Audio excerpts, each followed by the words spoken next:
Good evening বন্ধুরা। আজকের আমরা ভোরবেলা উঠে ভোর 4টের সময় একদম ঘুটঘুটে অন্ধকার, দেখো আমরা সবাই মিলে বেরিয়ে পড়লাম বাবুঘাটের উদ্দেশ্যে। তা তোমাদেরকে আমি এমনি শর্ট ব্লগ অনেক দিয়েছি, কিন্তু বড় ব্লগটা দেওয়া হয়নি। এখন তোমাদেরকে এই বড় ব্লগটা দিচ্ছি। আমরা সবাই মিলে বেরিয়ে পড়েছি, আর আমার কাকিরা সব করতাল বাজিয়ে হরে কৃষ্ণ করছিল। আর রাস্তা দিয়ে যেতে কী ভালোই না লাগছিল।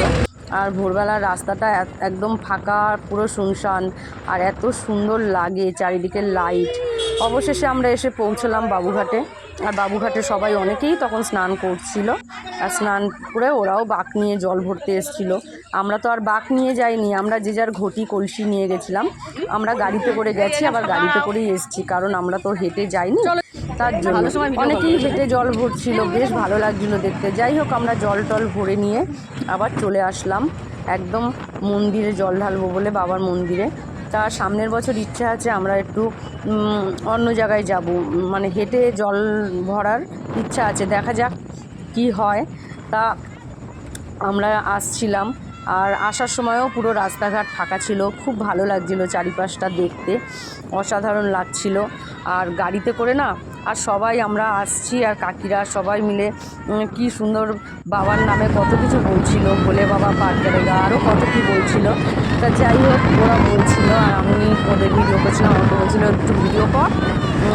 আমরা এরকম বলছি। যাই হোক, আমরা মন্দিরে এসে আবার বাবার মাথায় জল ঢেলে ঘরে গিয়ে ড্রেস চেঞ্জ করে আবার চলে আসলাম মন্দিরে। সবাই মিলে আবার একত্র হলাম, সব মহিলারা মিলে, কারণ আমরা একটু খিচুড়ির আয়োজন করেছি। সবাই মিলে কিছু কিছু পয়সা দিয়ে খিচুড়ির আয়োজন করেছি। সন্ধ্যেবেলা সবাইকে বাবার সামনে ভোগ দেবো, আর সন্ধ্যেবেলা সবাইকে ভোগ বিতরণ করব। আর এইভাবে একত্র হয়ে সবাই মিলে ঠাকুরের কাজ করতে কার না ভালো লাগে বলো। সারাটা দিন খুব সুন্দরভাবে কেটে গেল। আর বাবার কাছে কামনা করি যেন প্রত্যেক বছর এরকম সুন্দরভাবে আমরা বাবার সামনে এরকম আয়োজন করতে পারি, আর বাবারকে মানে বাবার সামনে ভোগ দিয়ে যাতে সবাইকে ভোগ বিতরণ করতে পারি, এটাই। তো যাই হোক, আমিও ভোগটা রান্না শুরু করে দিলাম। কাকিরা সব হাতে হাতে করছিল, আমি ভোগটা রান্না করে দিলাম। আমি বললাম তোমরা কাপড় পরে আছো, আমি নাড়াচাড়া করছিলাম, কারণ আমি নাইটি পরে গিয়েছিলাম তার জন্য। তারপরে ভোগ রান্নাবান্না করে আমি আবার ঘরে এসে কাপড় চোপড় পরে মন্দিরে গিয়েছিলাম। সেই ব্লগটা তোমাদেরকে দিলাম না।